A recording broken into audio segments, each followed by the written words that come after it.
Shalom saudara terkasih dalam Tuhan Yesus Kristus. Salam jumpa bagi saudara seiman sekalian. Saya berdoa roh, jiwa, dan tubuh saudara dalam perlindungan Tuhan kita Yesus Kristus.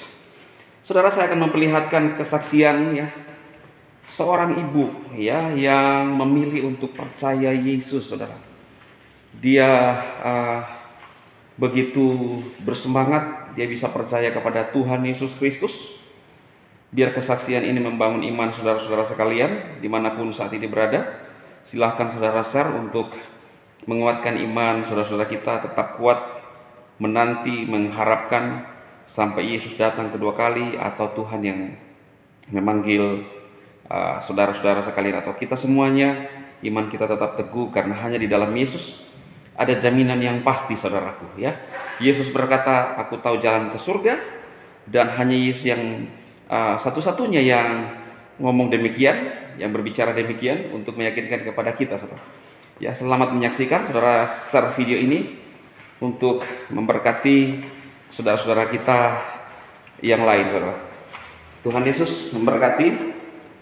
Mau ke Cianjur, mau panen alpukat. Jadi saya sempat berpikir kalau ini apakah waktunya Tuhan ya? Apakah cerita saya sama seperti Rasul Paulus yang pintu penjara terbuka kan? Jadi apakah saya harus kabur saat itu? Karena yang saya tahu, apa yang ada di Alkitab itu, kamu harus, terang dan gelap itu tidak bisa bersatu gitu kan. Kamu harus meninggalkan orang tua kamu, saudara laki-laki kamu, saudara perempuan kamu, anak laki-laki kamu, anak perempuan kamu. Itu yang terberat adalah anak. Karena satu doa yang tidak pernah putus-putus saya panjatkan sama Tuhan, jika waktunya Tuhan nanti terjadi, saya cuma minta satu, Tuhan, jangan pisahkan saya dari anak saya. Akhirnya dalam sisi kemanusiaan saya, seorang ibu, saya tahu jika nanti waktunya Tuhan pasti saya akan dipisahkan sama anak saya. Sisi manusia saya harus kabur saat itu kan. Saya tidak mau dipisahkan sama anak saya, tetapi Roh Kudus itu tertib. Roh Kudus mau saya mengikuti apa yang Tuhan inginkan, bukan atas kehendak saya pribadi.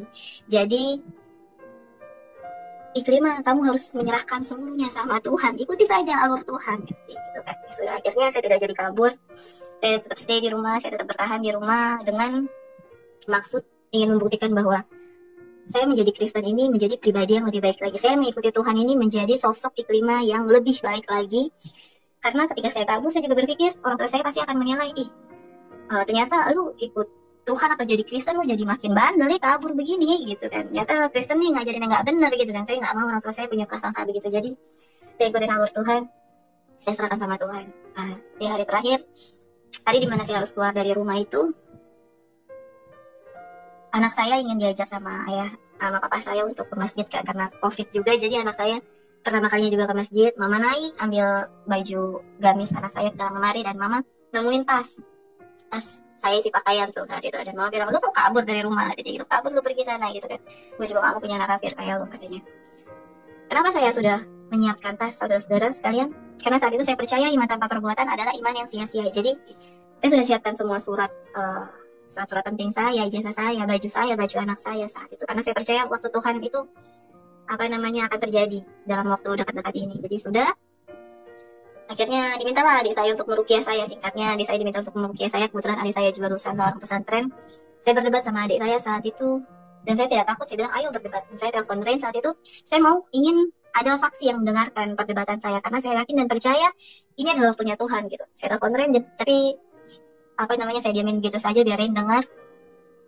Habis itu adik saya bilang, "Itu bukan Tuhan Kak, itu Nabi." Terus saya bilang, "Tunjukin di mana ayat Al-Quran yang menyatakan bahwa Nabi Isa itu diserupai sama Yudas," saya bilang.